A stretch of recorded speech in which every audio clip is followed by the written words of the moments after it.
Hey guys, welcome back to the final episode of our deadlift series. Today we'll be working on strength and mobility to really improve your position in your deadlift and just your overall strength in your deadlift.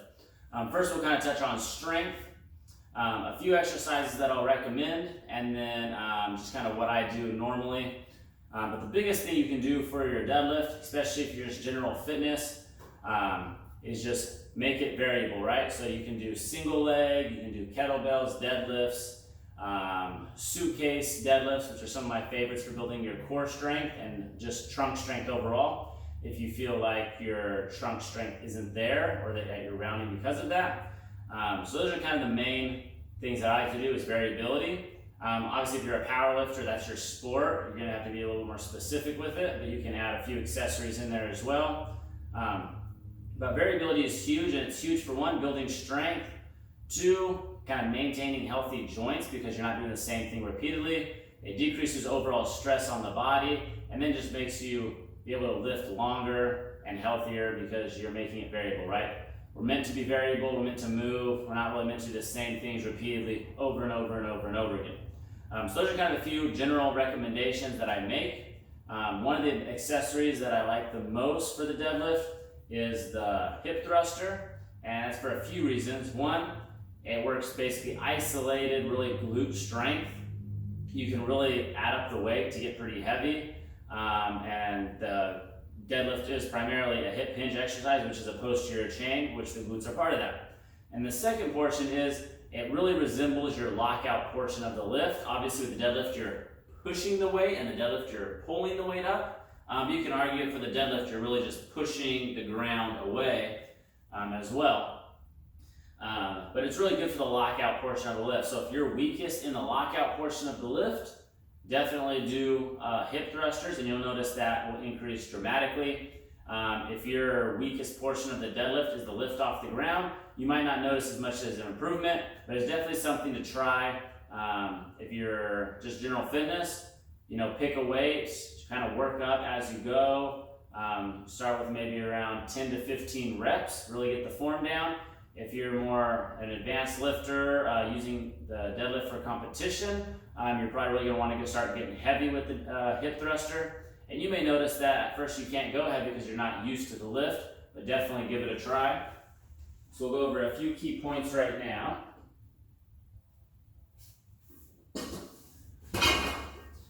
I'm just using this little block right here because that's what I have. Generally you can use like a bench or something that's a little more padded for comfort and maybe a little bit higher, but we'll get over kind of the form.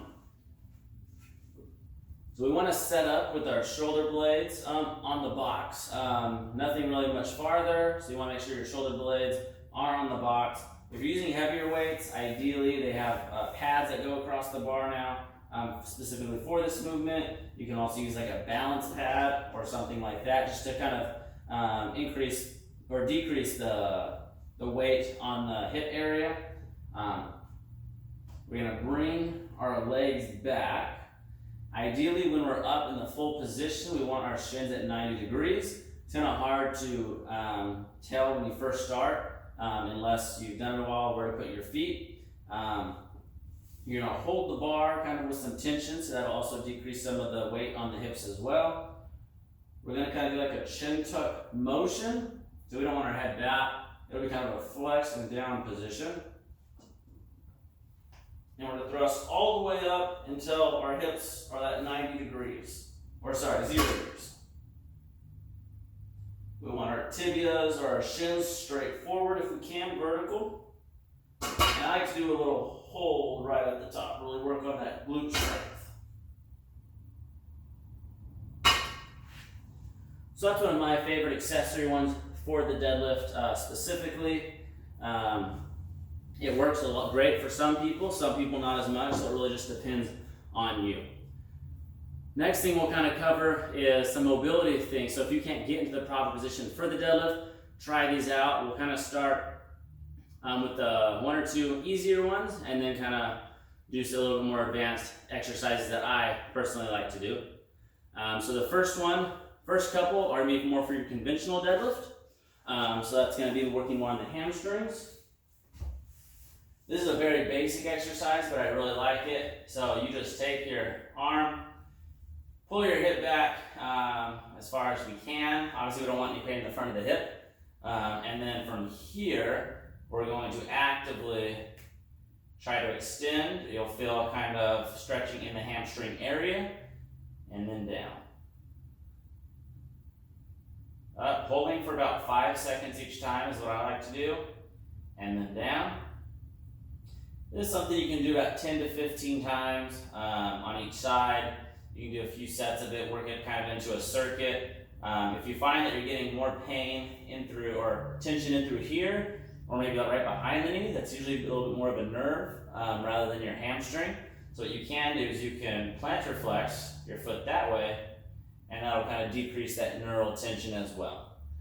So that's the first one that I like to recommend for most people who are just starting out, maybe in mobility or their hamstrings are really tight, because it is an active technique and it tends to work very well.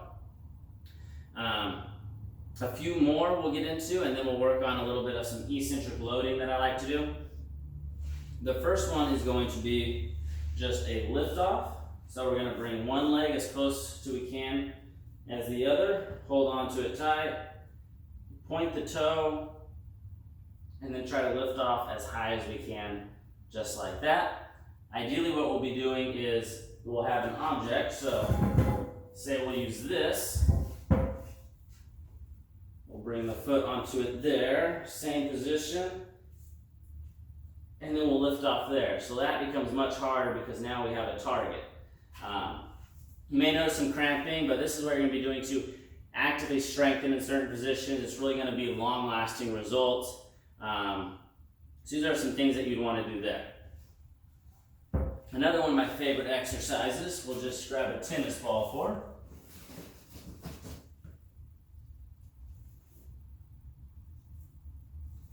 And you don't have to use a tennis ball, you can use anything. The tennis ball is just what I prefer to use.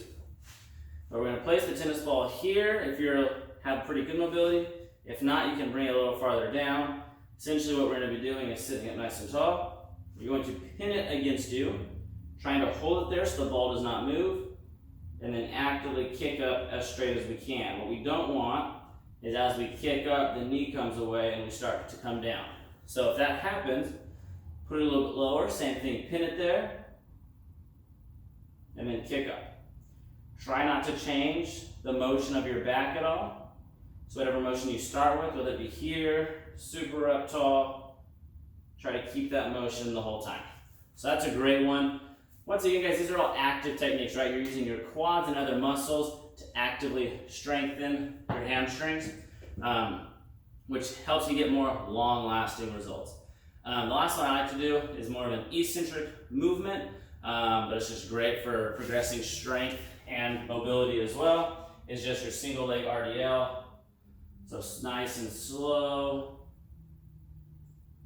and then slow back up. This is something that you guys can do at any time. You can use it as a workout, as a warm-up, but it's really going to help with that hamstring mobility as well. Now if we're talking about your adductors, more of those like adductor magnus area, you want to do a position that's going to simulate the sumo position. So I like to do what I like to call an adductor rock back.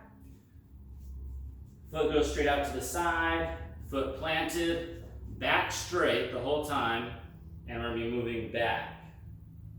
Holding there for about 5 seconds, and then back up. So you only go down as low as you can, and ideally you want to keep that back nice and flat. So we'll show you here as well, so you can kind of see the back position. So brace core tight, slowly pull yourself down.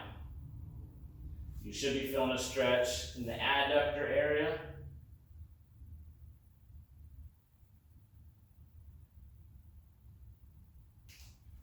Perfect.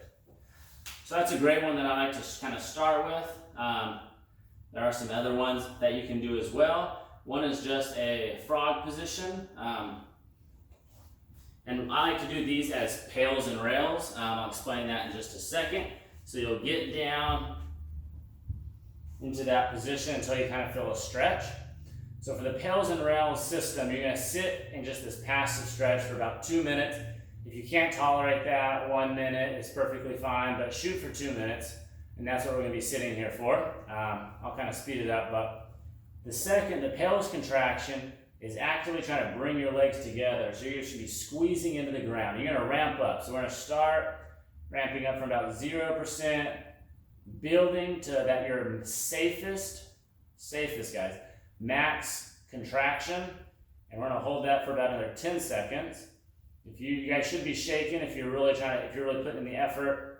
So you'll be holding that for 10 seconds, and then after that 10 seconds, you're going to be firing your glutes and trying to pull your legs apart as far as you can. You're not going to notice a whole lot of movement here. You're going to notice maybe a little bit of movement, but not a lot. But you'll notice that your legs, you'll feel the glutes working and actively trying to pull them farther apart into the frog position. And do that for 15 seconds. After that, you can do another set and just sit for about 30 seconds to a minute in this passive position, and then restart the PAILS contraction and the rails contraction. That's one of the best ones to improve that mobility, in my opinion. I really like it. I do it a lot. You can also do that same thing, same system, but in that butterfly position. That really works as well. I just like to do it up against a wall, but that is a great one as well. The last I usually like to incorporate movement in it, so similar to the RDL. For the adductor area, I like to do the Cossack Squat. So you can do it with the foot flat if you want to work more on your adductors, or if you want to get a little bit of hamstring in there, you rotate the foot out a little bit. But this is a great one. It does require a little bit more mobility, so if you can't get down to that deepest position, you can just kind of go as far as you're able to, or you can use something like a TRX to help as well. So you can get in that position, and the TRX will kind of help hold you there. This is great if maybe you don't have adequate ankle motion. This will kind of allow you just to kind of hold your body up, but you're still able to get that stretch, that movement in that position. So there you have it, guys. A few strength tips that I like to do, accessory work, a few mobility things. There's a lot more you can do, but basically same principle. Conventional, you're going to be working more on your hamstring mobility. Sumo positions, you're going to be working more on your adductor and adductor magnus kind of area, so adductor and hamstring. So those are kind of the main ones that I like to do, guys. If you guys have any questions, make sure you put a comment in the bottom. And please remember to subscribe, guys. We're going to have a lot more content coming out for you guys. We'll see you next time.